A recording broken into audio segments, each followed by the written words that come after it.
Hello, everyone, and welcome to Tabor Talk. So, what an absolutely perfect day. It's like 75 degrees here in the Catskills. Actually, all week has been absolutely perfect. And now we have, what do I see here? A dry weather warning, brush fires. There've been a few here. Okay, we don't want to talk about the weather. Jumping right into this. So, great guest, yesterday's podcast. Gad Saad? That's how you pronounce his name. Gad, last name Saad. He's a professor, intellectuals, written many books, lives in Canada, and he's a frequent guest of Joe. And I got to tell you, one of my favorite repeat guests.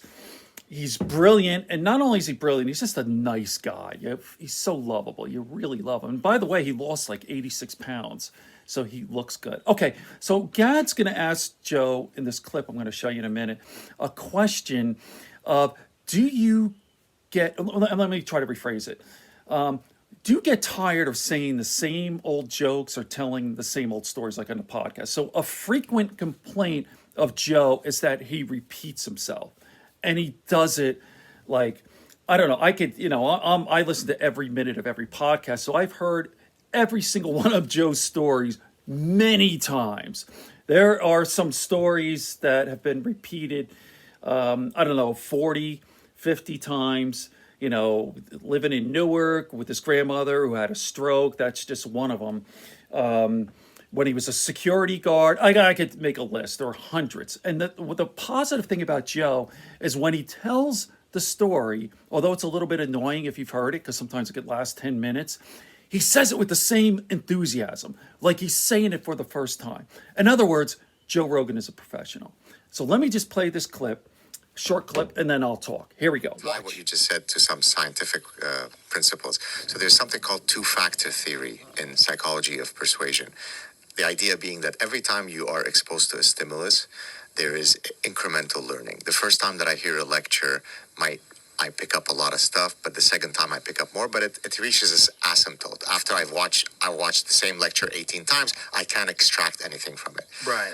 An opposing factor is what's called negative tedium, boredom. The first time I hear a funny ad that's surprising, it makes me crack up. But by the second time, it decays very quickly. Yes. The combination of these two results in what's called an inverted U shape, okay?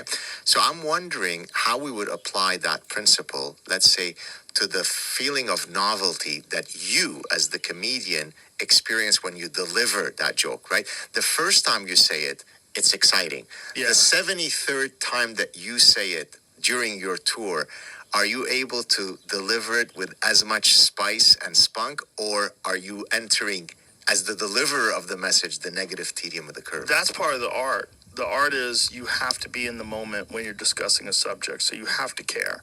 If you don't care, the audience knows. If you're phoning it in, they know. Right. You can say the right words with the right amount of pause, with the right timing, and it doesn't matter. They have to fucking know that you're tuned into it. If you're not tuned, they smell it. They feel it. It's like there's... What's going on when you're doing stand-up is some kind of weird sort of mass hypnosis. That's what's going on. Right. And to think that it's just jokes is not totally understanding the art form completely, because everyone that's done stand-up, that's had a killer set. When you're killing, you have this feeling where everyone's like synced. Right. It's like there's energy in the room. Like you feel a wave that you're all riding. And you're as much of a passenger as you are the driver. Right. And you're all riding it together. That's the best time. That's the best time for the audience. It's the best time for the comedian. So of all I don't think I've ever asked you this. So you've got many hats. You've got this show. You've got the MMA. You do other things. You do stand-up. If there is one that I told you must choose as the one, is it a fair question to ask you that? What would it be?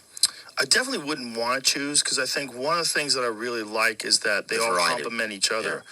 They complement each other as well. Like doing MMA, for instance. One of the things about it, first of all, I love the sport, and it's a great honor for me to be able to do commentary for the UFC, and it means a lot to me, and it always means a lot to me. I never take it casually. I always take it very seriously. I'm never funny. Like, I'm not cracking jokes. I'm not trying to be funny. Yeah. It's. I mean, if something funny comes up, it's just like, Sure. that's fine. But my job is to explain what's happening and to put color to. I'm literally a color commentator guy. That's helped by comedy because I talk live all the time. Yeah. So like when I'm at the UFC and millions of people are watching and the light goes on and the camera's pointed at me and I have to explain what's going on, I have zero feeling of, oh my God, always people are watching, because people are always watching me. Right. Like they're watching me when I do this, they're watching me when I do stand up, and I'm well aware when I stumble my words. I'm well aware when things don't come out the way I wanted it to, where I'm searching for the correct sentence and it doesn't really fit right, and whether I'm not warmed up enough, or because there is like an intellectual warm up process, and I'm sure you're aware of that too, that feeling. So they complement each other. All three things complement each other. Podcasting is complemented by stand-up because stand-up is the most difficult of the three. Right. Stand-up is you don't get a chance to redo it. You can't say, actually what I meant to say is this. Like there's so much wiggle room in podcasting, which is probably the easiest. Podcast is probably the easiest.